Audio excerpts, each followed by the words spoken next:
Le numéro 1 de la province du Haut-Katanga, Martin Kazembe Choula, emprunte la voie fluviale pour son itinérance. Il s'arrête un moment sur le lac Mouero pour motiver les éléments des FARDC commis à la sécurisation de la frontière entre la RDC et la Zambie. Pendant ce temps, il est impatiemment attendu au village Kaloua. La population est tellement mobilisée comme un seul homme pour lui réserver un accueil à la dimension de son rang. La population a tellement soif de l'entendre parler en Tchibemba.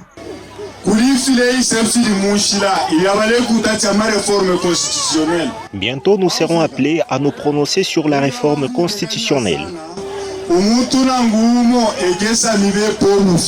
Que personne ne vous trompe en vous faisant croire que cette révision provoquera une crise. C'est faux.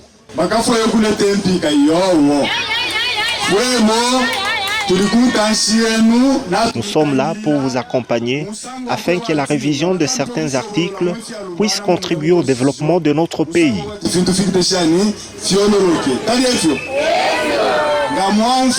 Vous devez vous préparer à dire oui au changement de la Constitution le moment venu.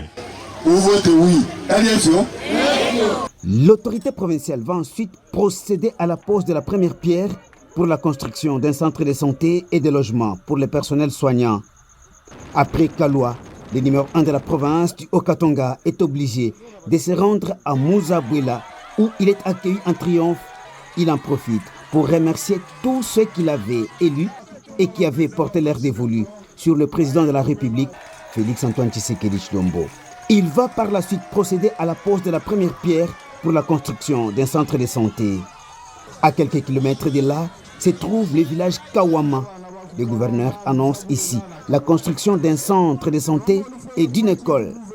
Bien qu'il soit tard, l'infatigable gouverneur Martin Kazembe Choula procède à la pose de la première pierre, marquant le démarrage des travaux. Auparavant, il avait invité la population à la persévérance, l'unité et surtout à soutenir le chef de l'État Félix-Antoine Tshisekedi Tshilombo, qui ne ménage aucun effort pour que la paix soit restaurée partout en République démocratique du Congo.